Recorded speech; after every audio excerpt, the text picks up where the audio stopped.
globally, 65% of current employees are actively looking for a new job. 65%. So my question is, which 65% of your employees don't you need on the team next year? If you feel welcome, you feel loved, you feel needed, and you have a purpose at that organization, I think that's a lot of times what people are looking for, is that purpose, not just passing through in life. I want your people to be bringing the best people. If they're not, we've got work to do. Welcome to Personal Injury Mastermind. I'm your host, Chris Dreyer, founder and CEO of Rankings.io, the elite legal marketing agency. Each week, you get insights and wisdom from some of the best in the industry. On special Toolkit Tuesdays, we dive deep into conversations with the leading vendors in the legal sphere, the masterminds behind the technologies, services, and strategies that help law firms not just survive, but thrive in today's competitive landscape. Now, this isn't about selling the latest software or getting kickbacks from affiliate links. It's about bringing you the best so you can be the best for your firm, for your staff, for your clients, and for you. This is Toolkit Tuesday on PIM, your weekly guide to staying sharp in the legal world. If you're listening on Apple Podcasts, do me a favor, scroll down to the bottom of the show profile, see that stars at the bottom? Tap those 5 stars. I'll be forever grateful. Let's get started. Employee retention is a billion-dollar problem. It's not just the revenue that's lost when an employee leaves. Consider the amount of resources and time it takes to find the right replacement. Today, we unlock the secret to a thriving team with New York Times bestselling author Joey Coleman. Joey first came on PIM way back in episode 40. I am thrilled to bring him back today. Author of the hit book Never Lose a Customer Again, Joey takes us on a ride to explore the second side of the same coin in his new book, Never Lose an Employee Again. We challenge conventional hiring wisdom and dig deep into soft skills your firm needs to succeed. Attitude embodied by traits like curiosity and optimism is a far more valuable investment than mere aptitude. We dissect the importance of onboarding instead of just a boring orientation for new hires, and offer tons of actionable steps to build the dedicated team of raving fans you need. Here's Joey Coleman, Chief Experience Composer, public speaker, and best-selling author. You know, it's interesting. People ask me, they're like, Joey, for 20 years, you've been known as the customer guy, the customer experience guy. Now you're going to be the employee experience guy. What's the change? And I understand why folks might see that as a change. But to me, it's the other side of the same coin. I realized early on, you can't expect to create remarkable experiences for your clients if you don't have remarkable employees helping you to deliver that experience. And so what we're really doing is writing the second half of the story. The first half of the story is this external view of what are you doing to create remarkable experiences for the wonderful clients you're representing and serving. Now I want folks to think about, well, how do we get our employees to have enough of a remarkable connection with us that they can deliver on the promise we're making to our clients? So it's really just kind of the rest of the story, or the second half to the story of the customer experience work. It's the saying, it goes hand in hand. I can't remember who kind of made this on the forefront, but it was, if you treat your employees well, they'll treat your customers well. So true. So true. And here's the interesting thing. I kind of almost see it as like polishing 2 sides of the same coin. Because if we have really, really happy employees, they're going to do great by our customers. Conversely, if we have customers and clients that can't stand us, they're going to make our employees' lives miserable. All boats are rising together. Either customer and employee experience is going up, or it's going down on both sides. One of the things that I was wondering about is just the research component that went into this, because there's a lot of great statistics. What did you do to approach this process of writing the book and gathering the information to provide to the consumer? Well, Chris, I love this question, and I hope your audience loves it too, because to be honest, I leaned on my legal background. You know, as a lawyer, my job was to do a boatload of research, and you're doing research on the case law and the statutes and kind of what's going on in the jurisdiction. But as a trial attorney, I was also doing research on who's in the jury box, right? What are their preconceived notions? What are their beliefs? And I kind of approached writing this book the same way. I wanted to go to the studies. I wanted to look at human psychology. I wanted to look at workplace research. I wanted to look at what kind of contributes to employee behaviors in the marketplace. But I also wanted to try to anticipate the reader. And here's what I know about book readers. They're reading along in the book and they go, well, Joey, that's an example from a chiropractic office. I'm a lawyer. That doesn't apply to me. Or, oh, Joey, that's an example of a company with 1,000 employees. I only have 37 employees, so it doesn't apply to me. As a result, Chris, I included over 50 case studies in the book from all 7 continents. I think I might be the first business book in the history of business books to have a case study from all 7 continents, including Antarctica, because I wanted to address the objections. I wanted people to be able to look at this and go, it may not be a dog on all 4 legs, but 3 of the legs are on the ground. You know, it's a similar sized business, or maybe in a similar industry, or maybe in my country. I can at least find enough parallels to draw some tactics, some techniques that'll help me interact with my employees better. I love that. And those being applicable to all shapes and sizes. And some of the numbers you outline in the book are staggering. 40% of new hires quit in the first year. 77% of those people who quit could have been retained. $1 billion problem. And you talk about shifting the narrative from orientation to onboarding. So can you explain that shift in practical sense? What do you mean by that? Absolutely. And Chris, you're right. The numbers were absolutely staggering. And to anybody who's maybe listening in, and now this is the lawyer in me getting ready to address the objections, the person who's going, well, Joey, I haven't had an employee leave in 2 years, 3 years. I'm good. Here's the one other stat I want you to keep in mind. The most recent research shows that globally, 65% of current employees are actively looking for a new job. 65%. So my question is, which 65% of your employees don't you need on the team next year? Because that's the threat. That's what's there. Now, I'm not saying they're going to take the job, but they're considering it. And this is part of the shift that's happened in our society post-COVID. Now that anyone can work pretty much in any job remotely, especially for PI folks, right? Let's be honest. You can have a lot of this stuff handled from home. They don't need to be in an office. As a result, the marketplace for talent and the poaching that is happening is unbelievable. You're at a bigger threat of losing your people to a different offer or a different opportunity in another industry from another employer who doesn't live in your jurisdiction than ever before. But let's bring it back to your question, forgive me, about orientation versus onboarding. See, the challenge, I think, is most people use those words synonymously. But what I know about lawyers is we're all trained as 1Ls, our first year of law school, to define the word. What is the operative definition? So let's look at the definition of orientation and the definition of onboarding. Orientation is an introduction to an employee's new surroundings and employment activities. What does that mean? Well, new employee comes in and we're saying, here's where the bathroom is. Here's where you go if a fire alarm goes off. Here's the paperwork you need to fill out. These, interestingly enough, are the same things that would happen in the first hour on a cruise if you were on vacation, okay? You're not being part of the team. You're just being told how to avoid problems and crises that might arrive. I like onboarding. I define onboarding as inviting in new employees using a managed, structured series of contacts that are designed to create a warm and welcoming experience.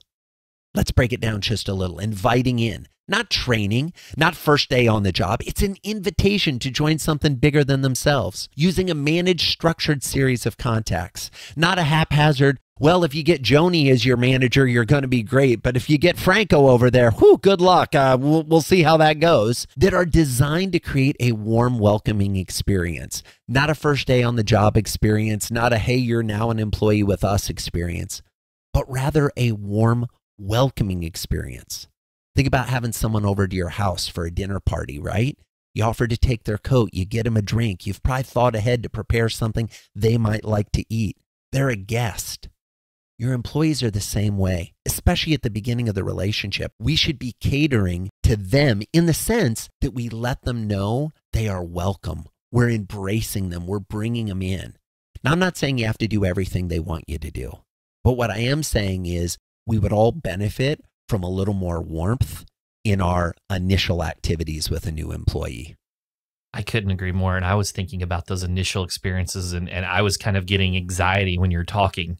And when I don't have that warm welcome, when you come into the party and no one's coming up to you, you feel awkward, you feel out of place. But when someone does greet you and here's this person and here's where you can get a drink or some food. It's just such a better experience. And you talk about this being shaped in the first 100 days and it just being critical. Why the first 100 days? Why not say the first month or 2 months? Where does the kind of data lie?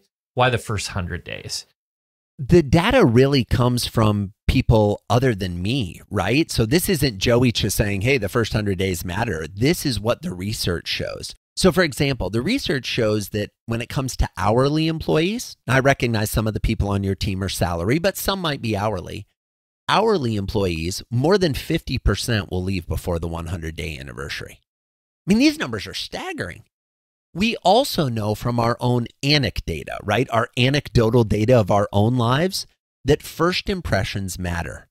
How things go in the first week or 2 or 3 weeks or month usually are really representative and dispositive of what life is going to be like long term. So when we think of those first 100 days, it really is making the deposits in the karmic bank account, laying the foundation early on, getting someone up to speed. A lot of employers, what they do is they hire a new employee, they do about a day of orientation, and then they expect that employee to stay there for 4 or 5 years, contributing great value. Really? You invested a whole day? And you think it's going to result in years of results? There's pretty much nothing in our life that works that way. Instead, if we think about how are we building a curriculum? How are we building a strategy of onboarding that says, well, on day 1, we're going to do this, and on day 4, this, and on day 8, this, and day 20, this. I understand that as I describe this, it might be making some of the leaders that are listening in anxious. Oh my gosh, Joey, this sounds like a lot of work. It is. But the payoff is enormous. Last piece of research I'll cite.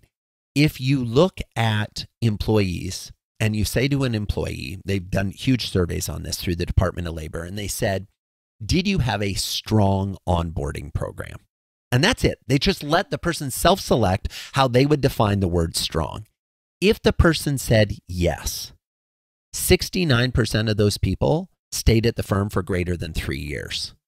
69%. Now, if we think of all the people that are leaving and how quickly people are leaving, if I can get you to stay just because you've had a strong onboarding program, a thoughtful, an intentional, a strategic, systematic program, why wouldn't I want to invest that time in the first 100 days? It makes me think, Joey, when I was in Vistage, and this was several years ago, I had a speaker. His name was Jack Daly. He was a very intense sales guru. And he talked about we need to quit throwing employee exit parties and start throwing parties when they join the company and celebrate them coming to work at the company. And it just hits so hard. I think if you feel welcome, you feel loved, you feel needed, and you have a purpose at that organization, I think that's a lot of times what people are looking for is that purpose, not just passing through in life. Chris, it's so true. I mean, I've yet to meet a human that doesn't want to feel welcome where they're at. I've yet to meet a human that doesn't appreciate when they show up to a new place being welcomed with open arms, and that folks have thought ahead. Now, with all due respect to Jack, I don't know him personally and I wasn't in the room on this. I think it's a yes and. I think you need to throw a great party when they start and a great party when they leave. Now, some folks might hear that and say, well, wait a minute, Joey, they're leaving. Why would we celebrate that? Well, folks, I outline 8 phases, and the 8th phase that we're trying to get every employee to is being an advocate. And the tricky thing about being an advocate, or the thing a lot of folks misunderstand, is that you can be an advocate while you're an employee or after you're an employee, or both. And some of our best leads for new clients, some of our best leads for new employees and new team members are going to come from people that worked for us in the past if they had a positive experience, and when they left, we didn't light a blowtorch on the bridge and say, never again, don't let the door hit you. If we pay attention to those folks early on, we've got salespeople in the marketing place singing our praises, saying, this is somewhere where you should go work or go become a client. Interviews are some of the best ways to get to know candidates, build rapport, and see if they will be a good culture fit for your team. But Joey sees the typical approach to interviews as fundamentally flawed. In what situation in your firm would you put a brand new employee in front of a judge or in front of a client without any preparation as to what the agenda of discussion is going to be. I understand partially we're like, oh, I want to see how they handle stress. Great. Keep one or two questions back. Let those be surprises. But I don't know about you. When somebody asks if they can meet with me, one of the first things I say is, great, what's the agenda? What are we going to be discussing? What are some of the things you're concerned about? What do you want help with? What do you think I might be able to provide? Give people some context because it will make for a richer conversation. Now, when it comes to questions with an employee, I also think it's important to ask the non-obvious questions. I don't know about you, but I'm sure some of the folks who are listening have had the experience where they've been sitting in an interview and the interviewer said, tell me 2 of your strengths and 2 of your weaknesses. Tell me what this item on your resume really was like. Tell me where you see yourself in 3 years. What's something you don't want me to know about you? You know, these type of questions that just feel trite. They feel ridiculous. And let's be candid, your candidate has prepared for those stupid, obvious questions, right? What I'd rather do is ask questions that figure out how they think. Because that's what's important to me as an employer. I can train somebody on a system and a process. What I can't train somebody as easily to do is to be kind, to be generous, to be thoughtful, to be able to respond in real time to evolving circumstance. In order to suss out those skills and not be emotionally caught in the idea of, well, they like the same sports team I like, so I bet they'll be great to have on our company or in our law firm. No, I want to get a feel for what it's going to be like to work with you. So that's why I want to trot out some of the questions early on so they can actually have a little bit of thought time to compose an answer. And I'm also willing to answer the same questions that I ask. On that, one of the things that I liked was the story of Sir Ernest Henry Shackleton, the man behind the Antarctic voyage of endurance, and he hired for optimism as a personal trait. And, you know, my coach, Bobby Castro, is on that. He's big on that. He talks about positive mental attitude. I think the half glass full and not the Eeyore sense of vibe. What was the question that Mr. Shackleton asked to gauge that level of optimism? Well, it's interesting, Chris. Shackleton's preparing for this voyage to Antarctica, right? If you're familiar with the endurance story, it's epic. If you're not familiar, oh my goodness, go check it out. But the abbreviated version is we load 27 guys on some ships. We're supposed to go to Antarctica and see if we can make it to the South Pole. So Shackleton's trying to figure out who's going to be able to handle being at sea, who's going to be able to handle being in the cold. He had scientists, he had seamen, he had cooks, he had all kinds of people on the ship to make sure everything was going well. Well, they get down to off the Antarctic coast and the ship gets stuck in the ice for 10 months. The ship then breaks and sinks. They have to get off the ship and they're standing on the ice as they watch the ship break apart and sink. They then spend another 10 plus months living on the ice. They're gone for 2 years and not one person dies. This is unheard of. Expeditions that had gone beautifully lost people. 2 years, everything that could have gone wrong went wrong. No one dies. And everybody comes back, not only grateful that they lived, but feeling great about the expedition. Why? Optimism. Shackleton figured this out early on in the interview process. He'd have folks go through and he would ask them a single question. And that question was, do you sing? Now, let me be clear. It wasn't, do you sail? Wasn't, are you ready to eat seal? It was, do you sing? And it caught some of the people off guard. They're like, oh, sing? What's that have to do with anything? He said, no, I don't mean any of this opera stuff. We're not going to have a talent show and ask you to stand in front of the rest of the crew. But when you're hanging out with the boys around the fire, are you willing to join in song? And if they answered yes, they were hired. If they were answered no, they weren't. Why? Because Shackleton had learned on his 2 previous cruises and expeditions to Antarctica that in the cold night, when the katabatic winds were blowing, when the temperature was dropping, when folks were huddled in the darkness trying to stay warm, if they could light a fire and sing a couple songs, it raised morale and guys were willing to live to fight another day. Now, to be clear, I keep saying guys because at that time it was only men that went on these expeditions back at the turn of the century. My question to everyone listening is there a question you could ask in your firm when hiring a new team member that would give you the insight as to their personality, their character? I like to hire for attitude and then train for aptitude. We can teach them, with all due respect, you didn't know how to be a PI lawyer.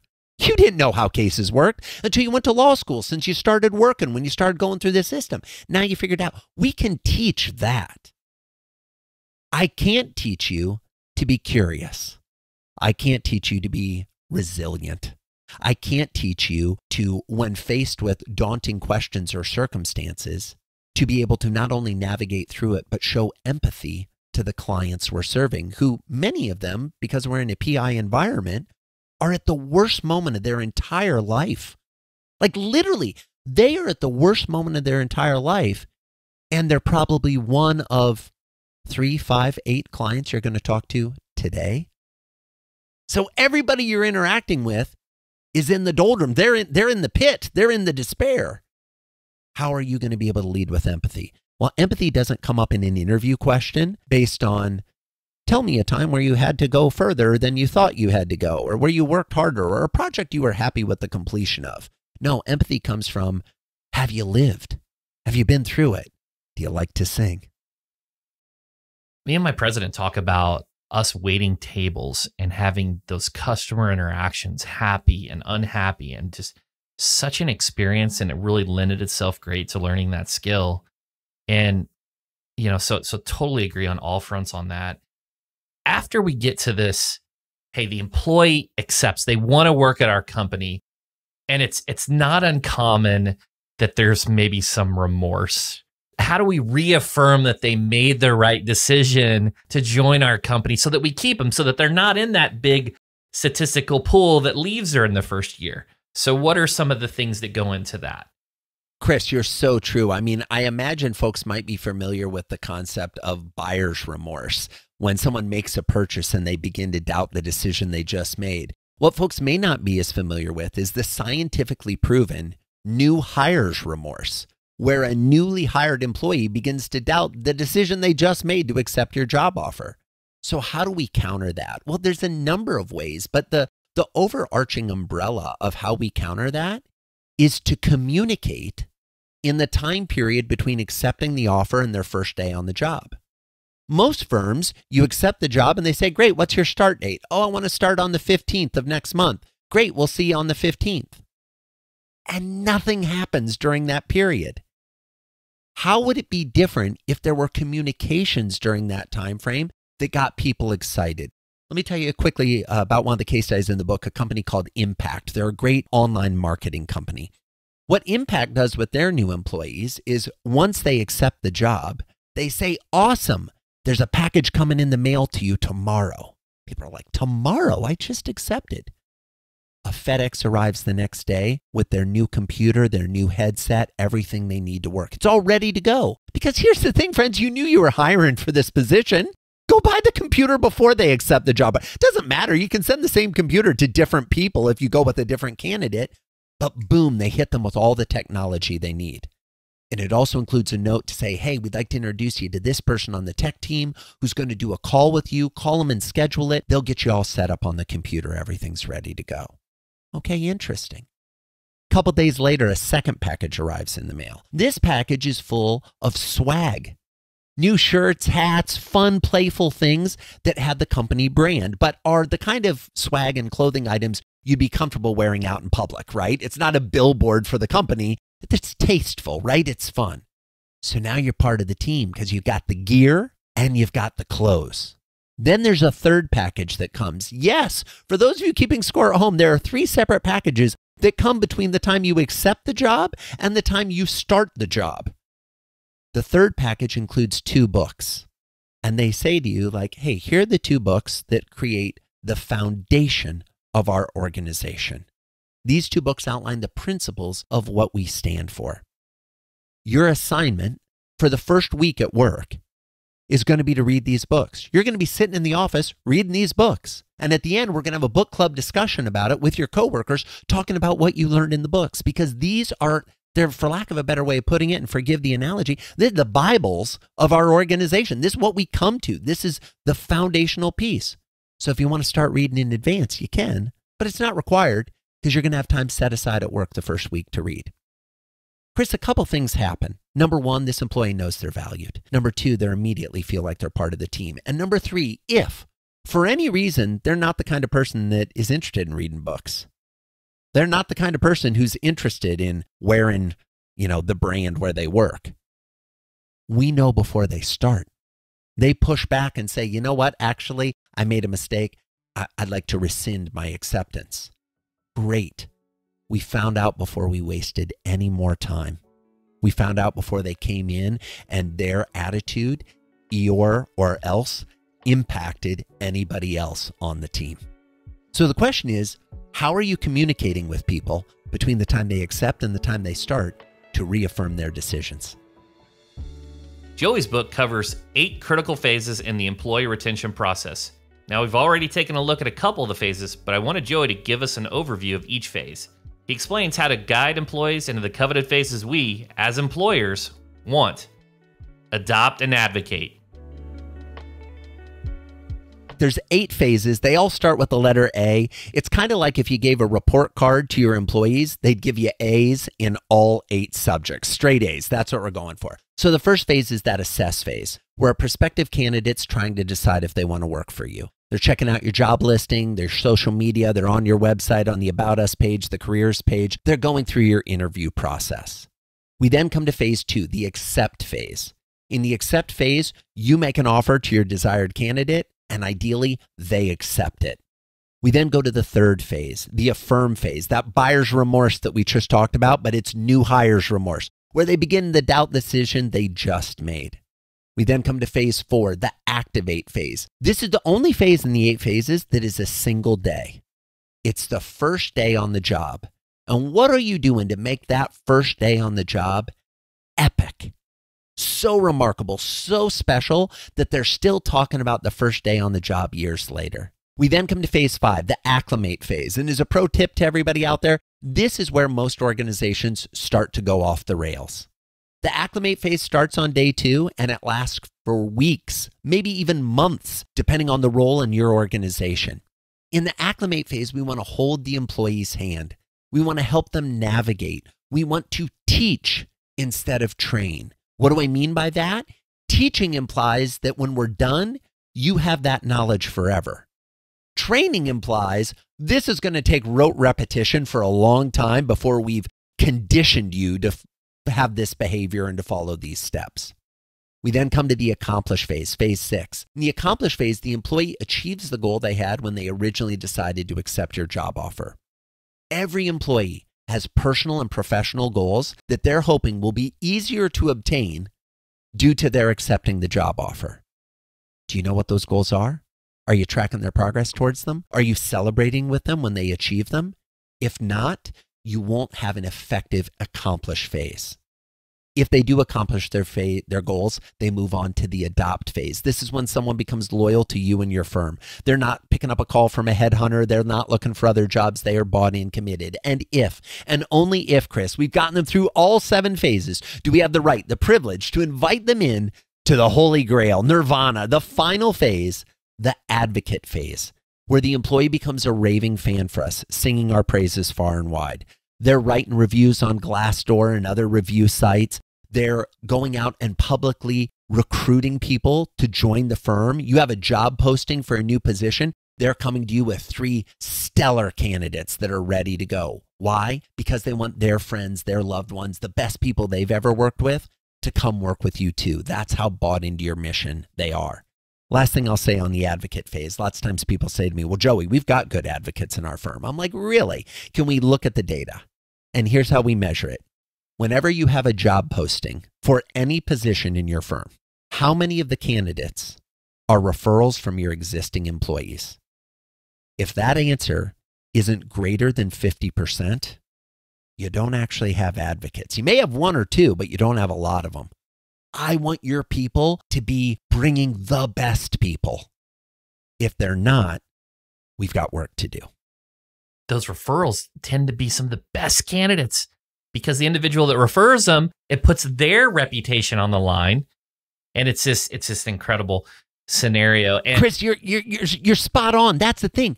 We fail to recognize the social capital that is expended when we make a referral. Somebody asked me on a conversation I was having the other day, they're like, Joey, what do you think about hiring someone that is the sibling of one of your existing employees? And I'm like, well, did the sibling refer their brother or sister to come work at the firm? And they're like, well, yeah. And I was like, do you have siblings? Like, if you're willing to vouch your name on your sibling's name, I think they're going to be an amazing employee. Because if they're not, and this person, please, siblings know where all the bodies are buried. They know all the truths. So I was like, if you've got a sibling making a referral, you are spot on that person is probably 99% of what you're looking for, because the person would never put their name in the hat if they weren't. I couldn't agree more. And I was kind of chuckling on the inside, thinking about that question, looking at it for myself in particular. You know, we've covered so much great information here, and there's so many amazing tips and strategies. I wanted to just lean into the remote side.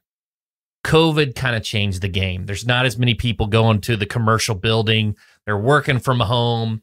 How does this all factor into the remote culture? Is one of your case studies is talk about this specifically? How do we make this work for the remote companies? Chris, there are multiple case studies in the book that speak to this specifically. And what I would say is the landscape has changed. And for anybody waiting for it to go back, sorry, friends, it's not going to. I'm sorry. I understand the benefit of having it go back. I understand as a leader in your firm, you might want it to come back, and you might be frustrated by the fact that people aren't in the same office anymore. It's kind of like being frustrated that we don't use fax machines anymore. Let's be candid. The fax wasn't that great to start with. Why are we lamenting its absence? Working in a cubicle in the office wasn't everything it was cracked up to be. So why are we lamenting that? What I'd rather do is have people recognize that as the world increasingly moves to become more digital, more remote, more distanced, our opportunity is to make more of analog interactions, to make more of the in-person interactions. It used to be when the employees came to the office, let's be candid, we took them for granted. We expected them to show up every morning, stay all day, and leave that night. Now, if we've got employees coming, let's make it so there's a reason to come to the office. And that reason shouldn't be foosball tables and free lunch, okay? Those are fine and those are dandy. But no one's sitting at home going, gosh, you know what I haven't done in a while? Played a game of foosball. Maybe I should go to work, right? That's not how humans think. They're looking for connection. They're looking for personal and emotional growth. They're looking for meaning. Provide that. On the remote side, though, you can still connect with them while they're operating remotely.